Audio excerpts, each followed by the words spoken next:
आपने हर्षद मेहता का नाम सुना ही होगा। अगर नहीं सुना तो आपको बताते चले कि हर्षद मेहता वो इंसान है जिसने इंडिया के सबसे बड़े स्कैम को अंजाम दिया था। और वो स्कैम कोई 1-2 करोड़ का नहीं बल्कि 4000 करोड़ का था, जो इंडिया का अब तक का सबसे बड़ा स्कैम था। हर्षद मेहता की स्टोरी पर एक वेब सीरीज भी बनी है जिसका नाम है स्कैम 1992। आपको ये वेब सीरीज जरूर देखनी चाहिए। वीडियो में आगे बढ़ने से पहले अगर वीडियो पे नए हो तो वीडियो को लाइक करके ऐसे ही वीडियो के लिए चैनल को सब्सक्राइब कर दे। साल 1954 जन्म होता है इंडिया के सबसे बड़े स्कैमर हर्षद शांतिलाल मेहता। गुजरात के राजकोट के पनीर मोटी में 29 जुलाई 1954 को हर्षद मेहता का जन्म हुआ। उनका बचपन मुंबई के कांदिवली में गुजरा था।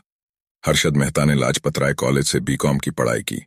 8 सालों तक छोटी मोटी नौकरी करने के बाद उन्होंने एक ब्रोकरेज फर्म में नौकरी की। 1984 में हर्षद मेहता ने खुद की कंपनी बनाई और ग्रो मोर रिसर्च मैनेजमेंट नाम की कंपनी शुरू की। और कहते हैं ना कि गुजराती लोगों के तो खून में ही धंधा होता है। शेयर बाजार के गुर हर्षद मेहता ने ब्रोकरेज कंपनी में नौकरी के दौर में ही सीख लिया था।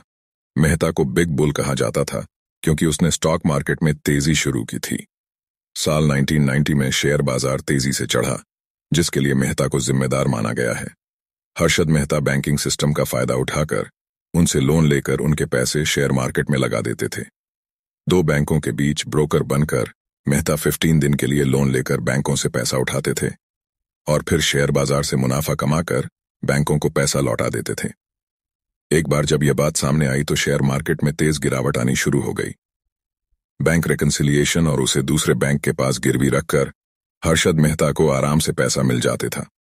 कैश बुक और पासबुक के बैलेंस में होने वाले डिफरेंस को मिलाने के लिए जो लेखा जोखा तैयार होता है उसे बैंक रिकंसिलिएशन कहा जाता है। अगर हर्षद मेहता आज जिंदा होते तो वो इंडिया के सबसे अमीर इंसान होते। उनकी प्रॉपर्टी की बात करें तो मुंबई में हर्षद मेहता का घर उनकी सबसे बेशकीमती संपत्ति में से एक था। घर में एक मिनी थिएटर, एक निजी स्विमिंग पूल, एक बिलियर्ड्स रूम और बहुत कुछ फैसिलिटीज थीं। उनके पास जो प्रॉपर्टी और फैसिलिटीज थी उनका तो आम इंसान सिर्फ सपना ही देख सकता था। हर्षद मेहता जब जीवित थे तब उनकी कुल संपत्ति लगभग 475 मिलियन थी, जिसे मोटे तौर पर इंडिया करेंसी में कन्वर्ट करने पर 3542 करोड़ होते हैं। उनके पास उस टाइम की सबसे महंगी कार्स थी, जैसे कि Mercedes Benz W126, Honda accord, Hindustan ambassador, flat pad mini, Contessa जैसी कार थी, जिनमें से लेक्सस LS 400 उनकी सबसे फेवरेट कार थी।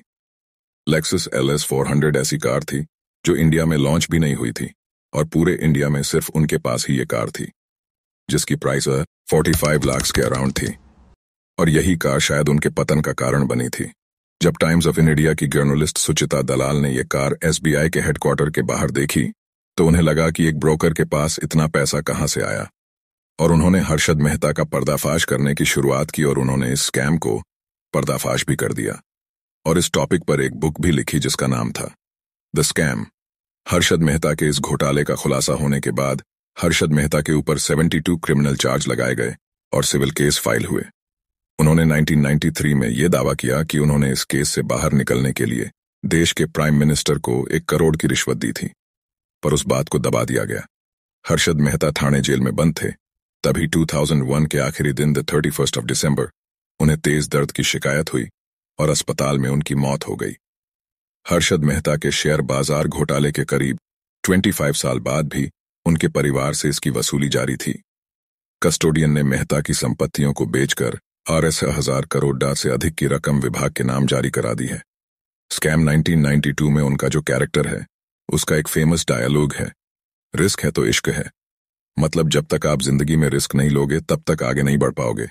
आपको ये वीडियो कैसी लगी कमेंट करें और वीडियो को लाइक करके चैनल को सब्सक्राइब कर दे।